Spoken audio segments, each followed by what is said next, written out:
it is my pleasure now to introduce our speaker for today, and it's always an honor to stand in Reverend Greg's pulpit and go in for him. And along with Reverend Greg, she happens to be one of my favorite ministers. She also happens to be my wife, and pastor for many years, Reverend Mary Beth Speer.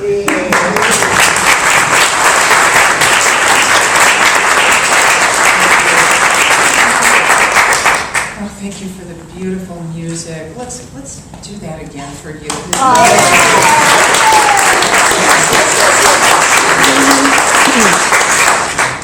Yeah, it's been 20 years with us, Michael and me. And part of what I'm talking about today has to do with how that happened, because today I'm talking about enough. And there are certain things we can do in the world of our mind where when we decide that enough is enough, or we're ready for something greater and that we are enough, amazing things can happen. And I actually made a pact with myself back in 1995, at the very beginning of the year. I woke up one morning in January and I said, enough is enough, and I am now choosing my RPM, which is right and perfect mate. So we would do prayer work for the right and perfect mate, and Michael and I met up in May, and we were engaged in 8 days, and that was 20 years ago.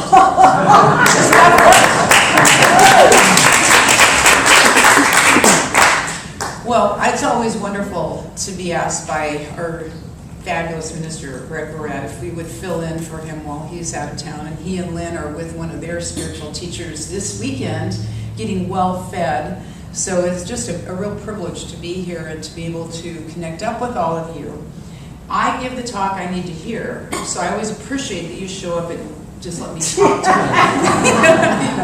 And as I was telling the 9 o'clock group, I've heard that with ministry, being excited and on fire about a teaching such as I am about the unity and the New Thought teaching, ministers are like people who get up on Sunday morning, light themselves on fire, and then invite you all to watch us burn. So I'm kind of burning with my own excitement. I'm even dropping my notes here. I'm so excited about this. But what I decided to do when I looked over what was possible for a lesson that I could give that I wanted to hear, I thought about a really fabulous book by a minister who is one of my mentors, and his name is Dr. David Walker. He's no longer walking on this plane, but he is still teaching through his books and his tapes, and he was actually president of the Organization of Religious Science International. He was a pretty formidable minister, and we were very young ministers when we met him. And so at times I would feel a little bit cowed by him, a little intimidated. Do you ever feel intimidated by people? Yeah. Okay, I'm glad I'm not alone here. But he was such a wonderful person within. And clearly he had done a lot of the work around becoming enough of himself that he was able to articulate it in his book. And he would give lessons on how to be enough, or when enough was enough. So the book that he wrote is called You Are Enough, Always Have Been, Always Will Be, which is such a fabulous affirmation. I thought we might as well start with it. So let's do that. I am enough. I am enough. Always have been. Always have been. Always will be. Always will be. And that really is the truth about us, even though we probably have moments in our lives, I certainly do, where I may forget that I am enough, and I always have been, always will be, or that I have enough of what I need. So, in order to be able to have this conversation, and really what today is about is really not giving you answers or us finding the depths of our deep soul answers, although it's possible. But what I think it helps is to begin a conversation about it. Like, what is enough? It's going to be different things for different people. It's different things for different politicians. It's different things for different leaders of businesses. Different things for parents, different things for fathers and mothers and grandparents. And, enough is an interesting subjective word. So I looked it up. I like looking up words, and I love going back to the origin, when they first started. This particular one goes way back to the Old English, and it came from an origin of a word meaning to get. And then it also had another from the Greek, which was to carry. So when I looked at this, I kind of looked at several different definitions currently, and the one I chose to work with today is an all-sufficiency of some supply. So to have all we need of something, or for something to be enough, would be to have an all-sufficiency of supply. So what I want to start off with is just to begin to kind of delve into this idea of enoughness and let it go through for you too. So if you'll indulge me, would you all close your eyes and just settle in? And I'm going to ask you some questions. Just keep your eyes closed. And the first question I want to ask you is, have you ever felt like you were not enough? Ever? Have you ever felt that you didn't have enough? Not just today, but if you can think back and find time. Have you ever felt you've had more than enough of something, as in enough is enough? And what I'd like you to do, if your answer to any of those was a yes, if you just put your hand up in the air. Okay, and now I'm going to invite you, keep your hands up, keep them up, and now open your eyes and look around. So I think we're all going to have some interesting things to think about today, because I'm talking to all of you, not just a couple, and I'm talking my arms up in the air too.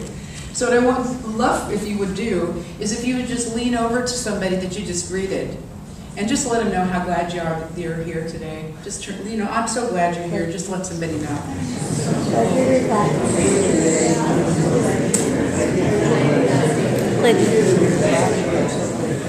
And then I want you to turn back to them and say, but this talk is for me.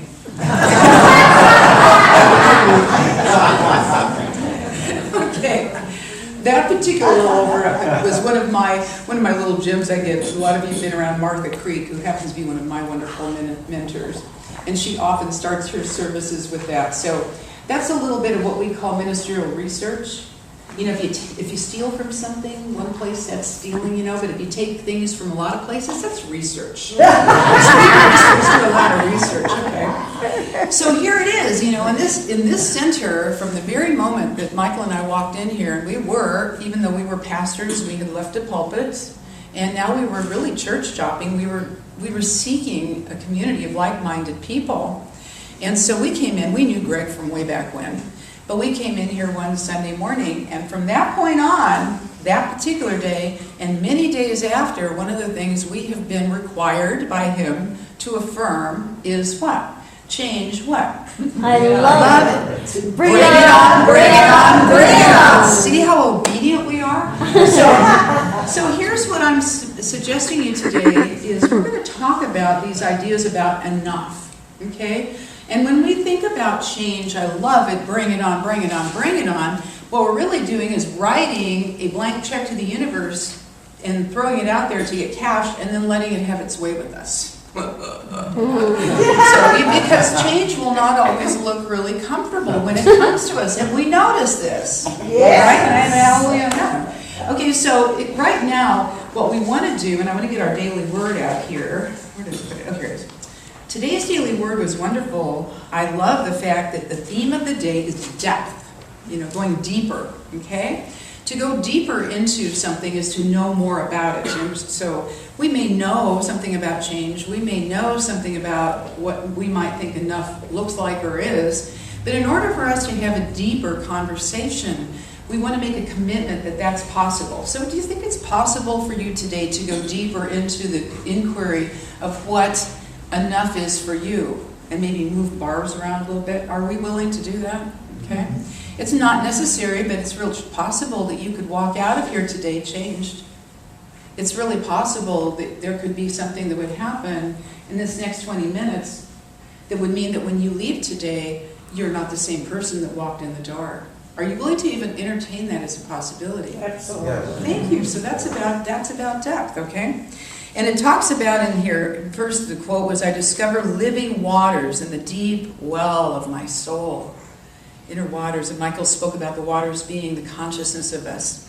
The story that they tell about is about a farmer who was drilling for water for a well. And he kept drilling, and he was getting very disappointed. He'd gone down about as far as he thought he ought to go, and he was thinking that perhaps there was not a water source where he was drilling. So he was getting frustrated. Anybody ever get frustrated? So he's frustrated, and he thought, well, maybe what I need to do is pick it up and start somewhere else, start another idea, another hole somewhere. His wife suggested, you know, honey, why don't you just go a little further? Let's just see. Just stick with it. Just go a little bit further down there. Well, of course, he hit water, and they had their well. So the moral of the story, of course, here is sometimes when we're just about to get to the water, we may stop and think, gee, I got to go look somewhere else, get another book to read, get another workshop to go to, get another guru, or whatever it might look like, when really what we want to just do is stay the course and go deeper, deeper into our own mystery. So that's what we're going to try doing today with the question, just start having some conversation around the concept of being enough. So I'm breaking this down into 3 areas of enoughness, okay? One of them is, I think, interesting is the idea of enough is enough, and that's the first one I think we'll look at. The second one is going to be, what is it all about to have enough, and how do we feel that in ourselves? And lastly is about, I am enough. And really, we ought to start with that, but sometimes we're just going to back into it. So the thing about enough is enough, or any of the enoughness, is it's all about perception.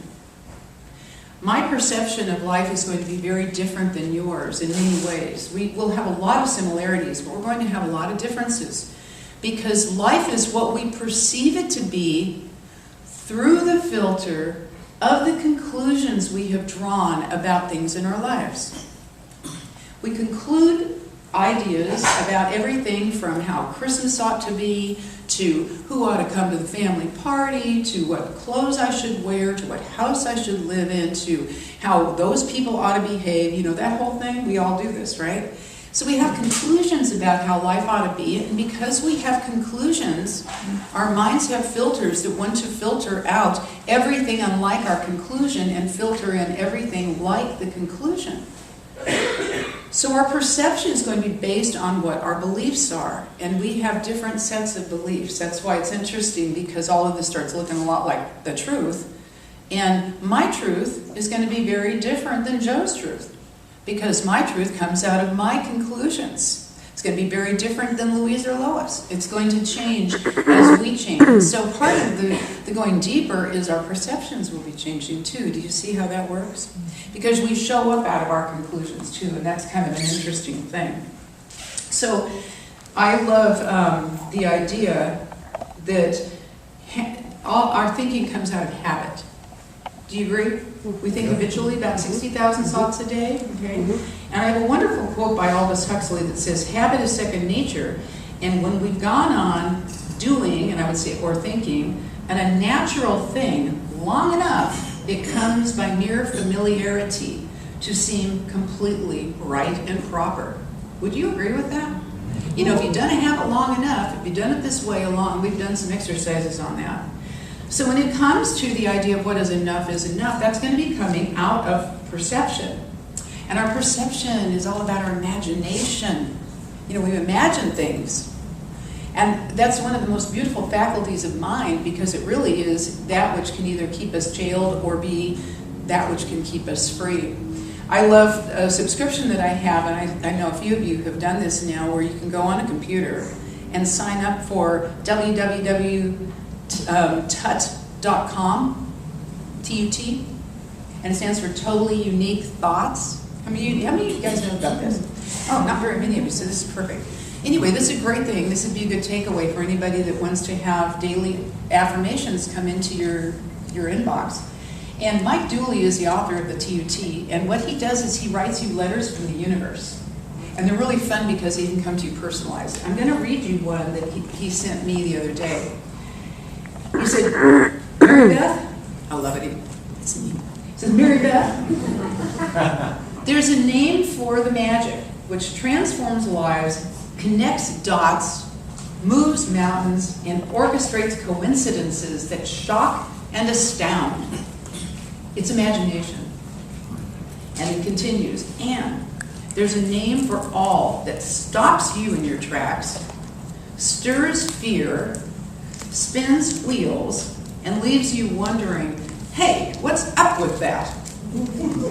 It's imagination. And he ends by saying, careful where you point that vine. So this first conversation around enough is enough. Enough is about what we pay attention to. When we finally have that situation where we've had it, we have now gotten to the point where even though it has felt normal and natural, what we've been doing or experiencing, we finally go, you know what, I've had it, the day has come, enough is enough. There's a saying that says, and the day came when the pain of letting go became greater than the pain of hanging on. Those are the enough is enough days. It is time to do something different. That's when we say, change, I love it, bring it on, bring it on, bring it on. Here's a barometer for you. You might pay attention to it if you want to see where you are in relationship to things in your life. I was listening to a radio show the other day, and one of the questions was asked that you could win tickets to something with the call-in, and they said, this is something that the average person does 70 times a day. What is it? And people began to call in. Does anybody have an idea what that might be? 70 times a day, average. So you're going to have some people over here doing it less, but you're going to have other people over here doing a whole lot more of it. What do you think it might be? What does she do? Complain, right? Who said that? Oh my goodness. Susanna, she gets the toaster. Only you're going to complain because it doesn't work. But isn't that interesting? So one of the places we can look to see where we might be wanting to know that enough is enough and be ready for something more would be in the areas we complain about. And to catch ourselves in the act of complaining. And here's the other little rub. Not just the things we say, but how we complain to ourselves. You know, they say if our thoughts were like in a bubble and people could read them, you might edit your thoughts sometimes, people could see them. But we do complain internally a lot. I know I certainly was paying attention to how much I do it. And just what is enough? When is enough? Enough is enough. And even knowing when enough is enough, just in terms of our own ability to produce or to create. I was thinking about, how does an artist know when enough is enough and they put down their brush? How does a composer know when enough is enough and they stop the music, they finished? How does a minister on a Saturday night know when enough is enough and when to shut up the next morning? That will be me. It's like, how do you know when enough is enough? And there's an inner knower within us that knows. And usually we know enough is enough because we get that divine discontent. So, it's the perception that things ought to be different than they are. And that can create a lot of suffering, have you noticed? That the weather ought to be different, that all kinds of things ought to be different than they are.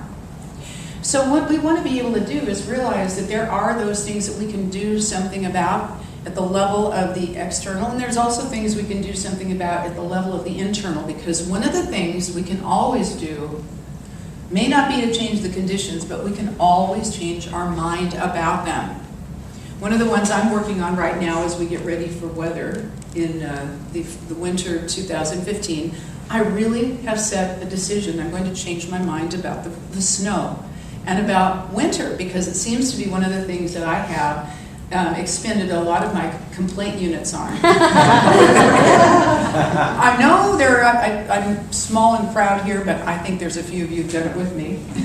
But, I actually was talking to somebody the other day about, she lives in St. Paul, Minneapolis, the Twin Cities there.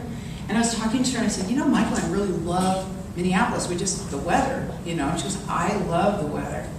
She goes, I love all the seasons here. And I went, that's a decision. I'm thinking that's a decision to start finding a way to, it may not be my favorite season, but I can love what is.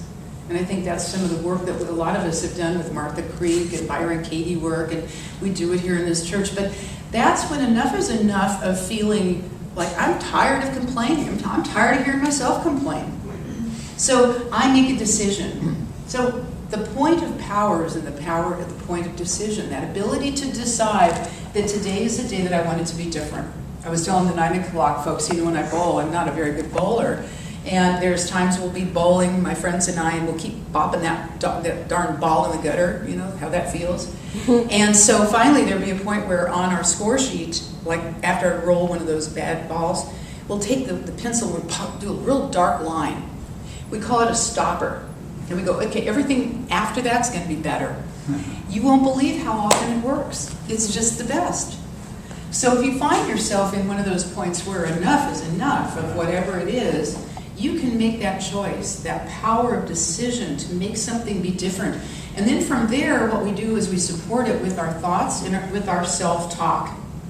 There's an amazing analogy of how important something is small. I mean, we sometimes think, oh, what's an affirmation? You know, a little affirmation, how's it going to change my life? No, that person that wrote that affirmation doesn't know my circumstances. They're so much bigger than that. So I love this analogy when Michael and I visited Niagara Falls. How many of you have actually been to Niagara Falls? How many have seen pictures of Niagara Falls? How many have seen movies? Okay, so a lot. You have a picture of how Niagara Falls, it's very huge and very extraordinary and overwhelming. And there was a decision 100 years ago that there wanted to be a bridge across Niagara Falls, and they weren't really sure how they could do this. Also keep in mind that spanning from one bank to the other bank meant going from one country to another country. So what they needed initially was to find a way to string up a communication line, and then from stringing up that line to begin to string the cable that would be capable of sustaining the comings and goings on the bridge. And at this point it would be with carriages and horses. So how in the heck do you do that? Because I don't remember the dimensions, but if you've seen Niagara Falls, it's very huge. It's a chasm. They did it with a kite contest. True story. They had a kite contest and a young boy won. He flew his kite from one bank over to the other bank, at which point they caught his kite string, they tied it to something, and then the other side they began to tie stronger and stronger rope to the first string and keep stringing it across. So what they did is they just kept that line going, but they kept stringing sturdier and sturdy line. Pretty soon they were able, and it took about 2 years, they were able to string cable across this chasm. And from that initial contact, they were able to build a suspension bridge. Isn't that a great story? Yes. It started one little kite string at a time, one little hope, one little idea, and I just love that. You know, Michael and I were thinking about what do you call that? And we said it's like a line of faith over a chasm of fear, doubt, and worry. Just that one little idea. Mary Morrissey, who did the prosperity program that some of you are doing, Mary had a consultant come in when her church had this big idea of wanting to have a real church, because they've been having to move a lot. And they said, enough is enough. We want to stop moving. We want to really build this thing. So they had a consultant who could come in with very large ideas, big ideas. And you know they're big ideas God's ideas when you can't do them. You don't have a clue. And what their consultant did is he got him a couple of green balloons. They found them, they were left over from a party sitting in a desk somewhere. And they blew up the first one, blew up the second one, and put one at one end of the sanctuary and one at the other end, all the way at the other end of the sanctuary, and they stuck them up there. And he pointed to that one. He said, okay, you see that balloon? That's where you are now. And then he went and he pointed and he had everybody look. And he said, now look over there. You see that? That's where you want to be. And he said, okay, now you see all that space in between? That's God's job. That's called let go and let God. That's called we can't figure this one out. And yet, we get to the next one, which is there is always enough. Enough of what? Enough of sufficiency of supply. We live in a world of infinite supply. The key to supply is it doesn't flow all by itself. It's always there in silent repose, in potential. But the key to the supply is that it follows a demand upon it. So we are the thinkers who think the thoughts, who shape the things that change our lives. And we have the power to change our lives by the way we think about what we think about. Because we, as human beings made in the image and likeness of God, and as Jesus said, it is not robbery to be thought of as equal to God. We are God's in expression, individualized expressions of the one source. That we are the choosers, the initiators, and the directors of this thing called demand upon supply. So part of it is building our faith that there is enough. There's always enough. Sometimes what we have faith in is enough scarcity. And so we manifest it. because God always says yes to what it is we fervently believe in. So when we see evidence of scarcity in our life, that is evidence of enough scarcity that we've called forth. So having a different conversation about it is to begin to work on the way that we can grow our belief around our being able. Who are we to say that we could stand there and move the mountain? You know, have that faith of a mustard seed it talks about in the Bible that says that the mountain will move. Who are we to say that? Who are we not to say that? The mountains in our lives move because we are choosers, initiators, and directors of this one possibility, this one source, this one quantum field, one infinite supply that we can access. It's like the ocean. Wayne Dyer speaks when he was with Oprah. He talks about it's like an ocean, and we're part of the ocean. It's just that sometimes our ego has us thinking that we're like outside of the ocean, and we spill upon the rocks. And we don't have the power of the ocean behind us. But the most beautiful part about that is what happens when the water spills on the rock. It evaporates, it goes up into the atmosphere, and it comes back down into the ocean again anyway. A Rumi quote says that fish do not hold the sea in cups. They swim the vast fluid of freedom. That's the potential when we really realize, and this is the third one, who we are. We are God in expression. I am enough. Let's affirm that. I am enough. I am enough. Why? Because I am the beloved. And God's well pleased because I am a part of it. And God is always good and God is always pleased. So let me leave you with a wonderful analogy about that. Greg mentioned to you, if y'all were here a couple of weeks ago, he and his children had just been out to California in the Redwoods. And he talked about that a little bit last couple of weeks. Well, Michael and I also just had the occasion of going to Northern California up into the Redwoods. And I don't know if you've seen this beautiful ancient forest that's along Highway 101 that goes all the way along the Northern California coast. And we were up in this beautiful portion of the Redwoods. There was one tree that they gave the dimensions on called the Dyerville Giant. And this one particular tree, and this is one of many, many trees, was 1,500 years old. It was 100 feet taller than Niagara Falls. Tie that in, which means, and I think that represents something like 30 stories or something. It's tall. This particular tree had fallen, and when it fell, they thought a mile away that a train had crashed. A mile away. This is amazing stuff. This one was almost 2,000 years old. And there are lots of these. They are some of the largest, tallest living things on the planet. How deeply do you think that root system would have to be for these trees? Let me tell you, the root system goes down about 6 to 8 feet. Yeah. Whoa. All it does is goes down about 6 to 8 feet and then begins to spread out. And it spreads out for miles. And so do all the other trees. And this is what's so wonderful about this, because if you were able to unearth the root system, you would find it is a unity. I love that analogy because to me, that's what we are. We look different. We're all sitting in different seats and having different hairdos and different outfits and everything, but we all are unified at the level of our spiritual integrity and our spiritual unity. Don't you just love that story? It's one of the most amazing visuals I can even give you.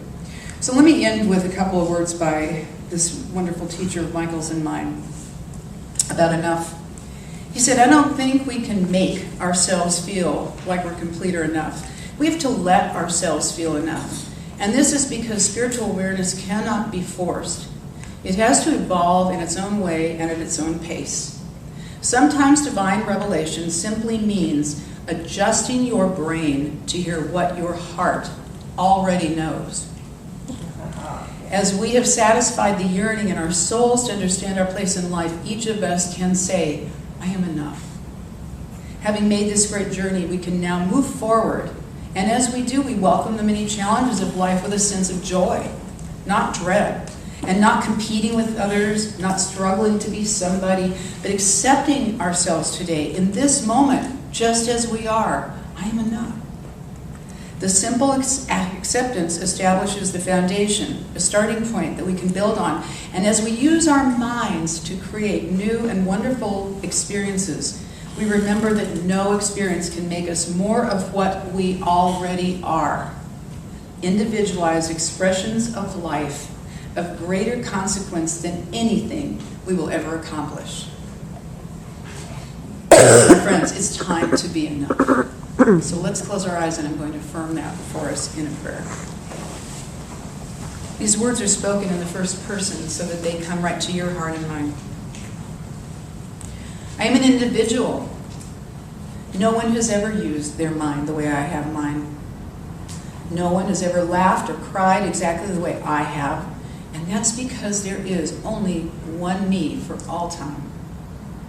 My life is balanced between acknowledging my completeness and enjoying my creativity.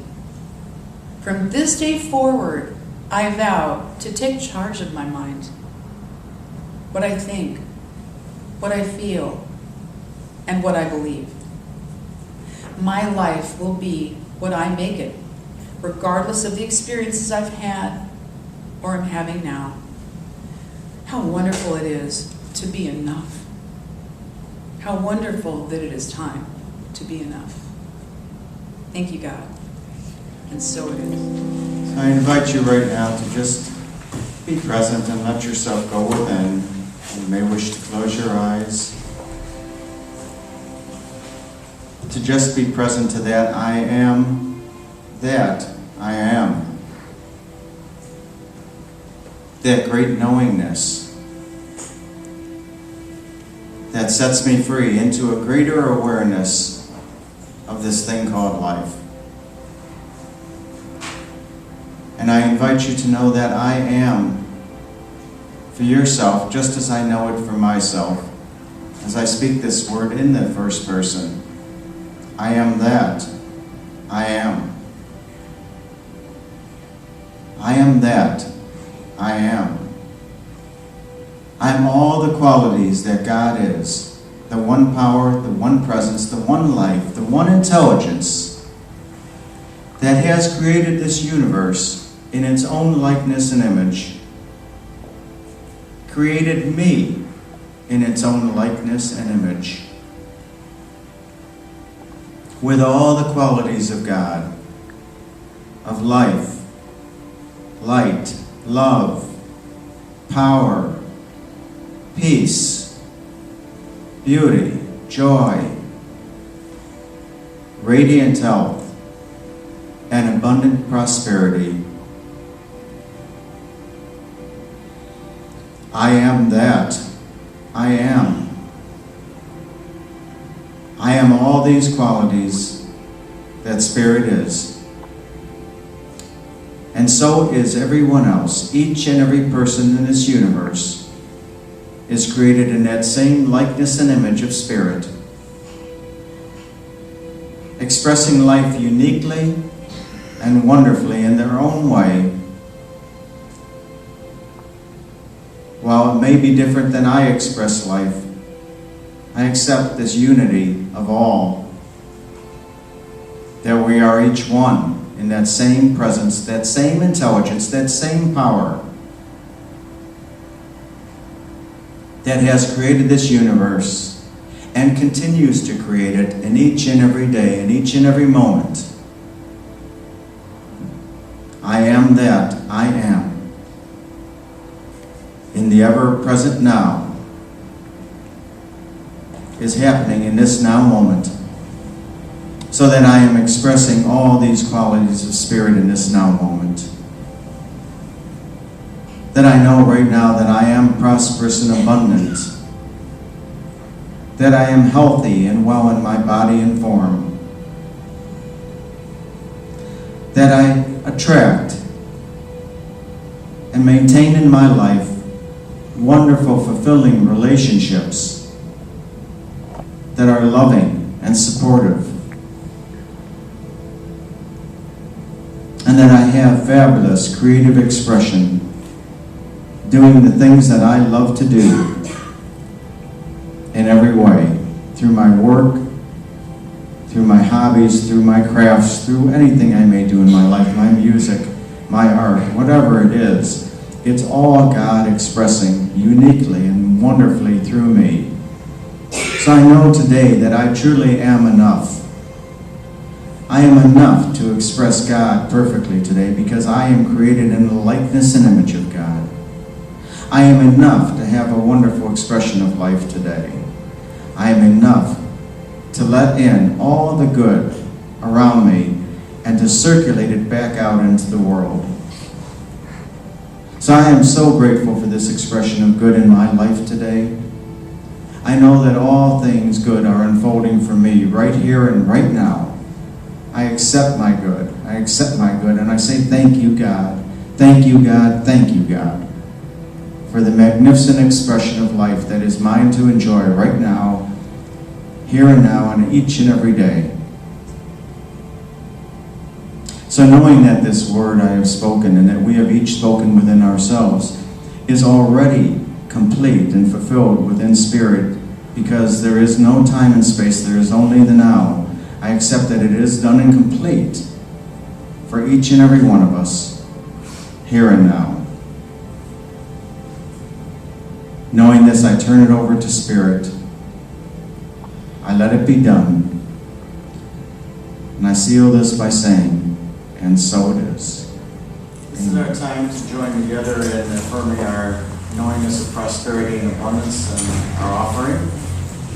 And as our attendants come forward, if we could just speak together our affirmation of prosperity and abundance, that I give with love and I receive with love. Would you repeat that out loud, please?